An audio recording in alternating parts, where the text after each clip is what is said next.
place in the castle where you were being probably sentenced. Yes. And they transferred to the naval base in Tema, yes. For your life sentence. Yes.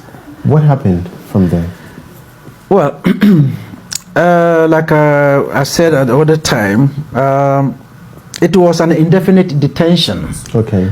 At the naval base. Right. So like I told you in the early segment that these guys were preparing to mass execute us, to kill us. God being so good, one of them, pulled out to give the information to our brothers who were outside. And then eventually the message got to us. So that if we could not escape from the jail by the 21st of June, they have decided to kill all of us. That's 21st of June, 1953. Yes.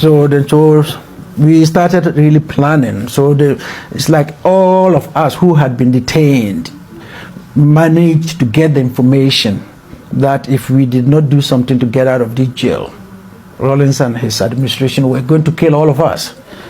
So in fact, that 19th June was a date that was decided that we must come what may get out. Okay. So we managed, we overpowered the people who were taking care of us at the naval base, those of us who were there. And then the others in the other centers of the prisons also managed to get out, come what may. So in fact, when we got out, I was moving with one Francis Atous, who was our percussionist, my senior in the army and then in the band, Kwame Atta and George Owusu. George Owusu went his way, but myself and Kwame Atta moved together. So from the naval base, in fact, she asked me, Kwame, what are we going to do? I said, well, now we are running for our lives. So Nana, just before you get there, how did you escape? What was because as soldiers, soldiers, you imagine, yes, somebody I've told you that within the 2 days time I'm going to kill you. Right. Somebody have planned outside. Okay. Without your knowledge that you are going to be killed, and luckily you happen to hear the information. What will you do? I mean, that is the same question. So we planned, because without any. Yes. Give us the plan. So we in brief. How did you do it? Because knowing well you're going to die. Yes, but the naval base soldiers and then the Rawlings security who were outside the gate didn't know we were planning to get out.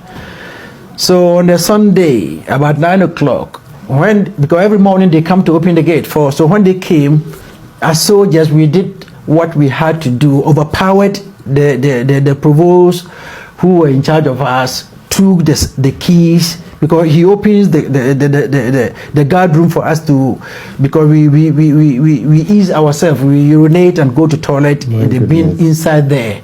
So every morning they come and open us. So they didn't know we were going to break the jail. So the moment he entered in, we had to disarm him and hands up him. We didn't kill him, that we had to go, so we had to give up. So we broke the armory. There were 2 guns. Then we started fighting to get out. Well, there was a fight between us and those who were outside the gate when they saw that something was going in there. So some people died. So we fought. Like in the course, I was wounded as well. Okay. How many people did you kill? well, I didn't. You were just a musician at the time, so a musician coming out of jail. Yeah. A musician who Rawlings and his administrators have planned to kill. Right. So this guy was desperate to run for his life. But you managed to kill some. Well, we were about 10 soldiers detained in that guard room. So everybody was fighting, firing. So whoever bullet killed who, I'm sure you killed. Well, they tried to kill us. So why don't you also try? So you only 10 that managed to break jail. No. In that naval base, it was 10 of us. Right. There, from the PNDC has kept us 10 of us there. At the naval base. At the naval base. So in the various centers, prisons in Ghana, we were well over 200 or 300 soldiers. From the naval base. So you the 10 of you managed to help the rest? No. The plan was that we got out, so it was a run for your life. So the rest of them in the jail sentences also, I mean, everybody has planned to get out. So from Naval Base, from Osha Fort, James Fort, and Sawam, all soldiers, I mean civilian, detainees who were there, by the grace of the soldiers, they all got the chance to escape. So how they managed to get out individually from their jails, well, in case you happen to meet some of them, they will tell their story. But I will tell it from Naval Base, where I broke out, jail with the 10 of us, so which I cannot mention all of them. But myself, Kwame Atta, Francis Owusu, George Owusu, Baba Sewiba, Tahiru Senior and Junior, and Amadou. Yes, a lot of soldiers were there. So we managed to get out. And then when we got out from the Naval Base, well, we spread. So I went with Kwame Atta, we moved together. My uncle who is here in the United Kingdom, like I told you, with time, probably you're going to meet him. Sure. So we moved from the Naval Base, we moved through bushes, and we got to the Bema camp. When we went to the Bema camp, we went to our leader, who was then Slim Young. He's dead as well. Was it through the process? No. He came into exile as well. So he died in Austria. Okay. So when we got into the Gondar barracks, but then like the counter was, let's take it, it was we broke jail, but the PNDC took it to be a coup d'etat against them. But they would not mention that they were planning to kill us. That's why we forced to get out. That was not said. Because I think from the previous episode, we had various feedbacks that the 10 of you, there were a whole lot of people listed. Yes. They classified you guys as criminals. Well, that you attempted a coup in 1983.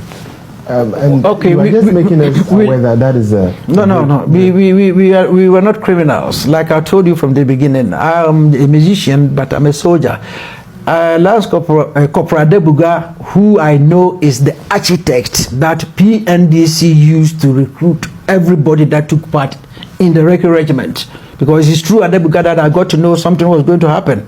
And my platoon mate called Ajukum, he also came to tell me that this is what Rollins have tasked somebody to recruit them, to tell them blah blah blah blah blah, that Liman was this and that. So they wanted to task me. I think I've told you in the other episode, which I denied, I refused. I wouldn't take part, but I won't betray them, and it happened. So Adebuga is a first point that Asemu.